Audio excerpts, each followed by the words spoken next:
All right, today we are diving deep into what might just be the most mysterious book in the entire world. I mean, we're talking about an artifact that for 600 years has basically laughed in the face of every single person who's tried to understand it. And that quote, wow, it just nails it, doesn't it? Think about it. We have this 600-year-old book, and it's filled with this beautiful, confident, flowing text, and yet nobody, not a single person on this planet, can read a single word. So before we even start talking about the code, which is a whole other rabbit hole, let's just look at the book itself, the physical object. Because honestly, on its own, it's already a complete and utter mystery. Okay, so what we have here is 240 pages of calfskin vellum. So far, so normal for the time, right? But it's filled with this elegant, flowing script that nobody recognizes. And the illustrations, oh man, they are just bizarre. You've got these super detailed drawings of plants that, well, no botanist has ever identified. Strange astronomical charts that don't match any known constellations. And then you get these really surreal scenes of little figures bathing in pools, all connected by these elaborate pipes. It looks like a scientific manual, you know, but nothing in it actually lines up with our reality. And here's the thing. We know this book is the real deal. It's genuinely old. Carbon dating puts the vellum squarely in the early 1400s. We even have a letter from 1666 that says it belonged to Emperor Rudolph II, and this guy was obsessed with alchemy and all things occult. Then it kind of disappears for a few centuries, only to be rediscovered in 1912 by the book dealer it's now named after, Wilfrid Voynich. Today, it sits at Yale University. So, make no mistake, this is a real, authenticated, physical artifact. All right, so let's turn to the writing itself, because this is where the mystery goes from just weird to almost terrifying. See, it has all the hallmarks of a real language, but it behaves in ways that no language we know of, well, does. And this is the central paradox, the thing that just messes with everyone's head. On the one hand, the text follows something called Zipf's law. Now, without getting too technical, that's a statistical pattern you find in every single known human language. There's no way a forger back in the 1400s could have faked that. But, and this is a huge but, on the other hand, the text has crazy low entropy. What does that mean? It means it's just way too repetitive. You see the same letter combinations, the same little words appearing over and over again in a way that just doesn't happen naturally. Not in speech, not in writing. It's a total contradiction. And then comes the kicker. In 600 years of people looking, we have never found this script anywhere else. Not on another document, not carved into a stone, not on a single scrap of paper. The entire language, every single word exists only inside these 240 pages. It is completely, totally alone in the universe. You really start to grasp the scale of this puzzle when you look at the people who have tried to solve it and failed. I'm not talking about amateurs here. We are talking about the absolute titans of code breaking.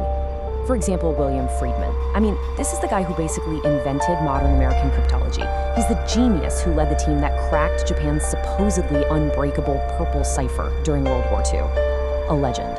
And he spent decades working on the Voynich Manuscript. In the end, he thought it was probably some kind of artificial, constructed language, but he never, ever found the key. And it wasn't just him. You've got John Tiltman, one of the best minds in British intelligence, another code-breaking hero from the war. He also threw himself at it for years and was just completely stumped. His conclusion? If this thing is a code, it's a type of code nobody has ever seen before or since. Think about this. Even the NSA, right, the National Security Agency, with all their supercomputers and armies of brilliant analysts, they kept files on this medieval book. They threw every modern technique they had at it, the whole shebang. And the results? The same as everyone else. Absolutely nothing. A 600-year-old book defeated the entire NSA. So, with no solution in sight, you can imagine the theories just run wild. And they pretty much fall into three big camps, each one trying to make sense of this impossible object. First up, is it a cipher, an encrypted message? Could be, but here's the problem. Every single type of cipher we know about has been tried, and they've all failed. Okay, so theory 2. Is it just an elaborate hoax?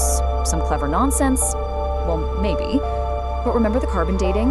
The vellum is genuinely from the 1400s, way before any of the main suspects for a hoax were even alive. So, theory 3. Could it be the art of a brilliant but maybe troubled mind? You know, a kind of beautiful, complex babbling? It's a nice, poetic theory, but there's just no way to prove it. See? Every single theory just slams right into a brick wall. But what if everyone was looking in the wrong place? The codebreakers, the linguists, the historians. What if they were all barking up the wrong tree? What if the biggest clue wasn't hidden in the words at all, but in the chemistry of the ink? And that one question, it reframes the entire mystery. What if we stop looking at this book as one single coherent thing? What if it's actually two things bound together? Some of it is real, and some of it is, well, something else entirely. Okay, so fast forward to 2009. A team does a really detailed chemical analysis of the inks used in the manuscript. And buried deep in all that technical data, they found an anomaly. A tiny little physical clue that nobody had ever spotted before. A clue that changes everything. So here's what they found. 1, the ink is definitely from the 15th century. It's a standard recipe called iron gall ink. Okay, no surprise there. 2, the chemical recipe of that ink isn't the same all the way through the book. It actually changes in certain sections. And 3, this is the big one, those changes, they line up perfectly with the statistically weirdest parts of the text. In other words, the pages that look the least like a natural language were written in a slightly different ink. The implication of that discovery is just stunning. It means the Voynich Manuscript might not be one book at all. It could be a real, genuine text that someone deliberately poisoned, that they added pages of meaningless, repetitive gibberish to hide the real information that's buried inside. And suddenly, we have a motive, right? I mean, imagine you're trying to sell a secret, magical text to an emperor who's obsessed with this stuff, like Rudolph II. What do? You add a bunch of nonsense to make it look bigger, more complex, more mysterious.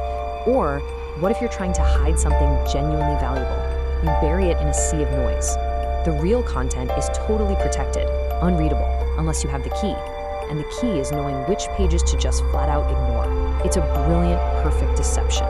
So that leaves us with this final, really provocative thought. For 600 years, the smartest people in the world have been trying to find a key to crack a code. But what if the key isn't a code at all? What if the real key is just knowing which pages to ignore? Could it be that we've all been trying to read the whole jumbled map, and we should have just been looking for the part that's real?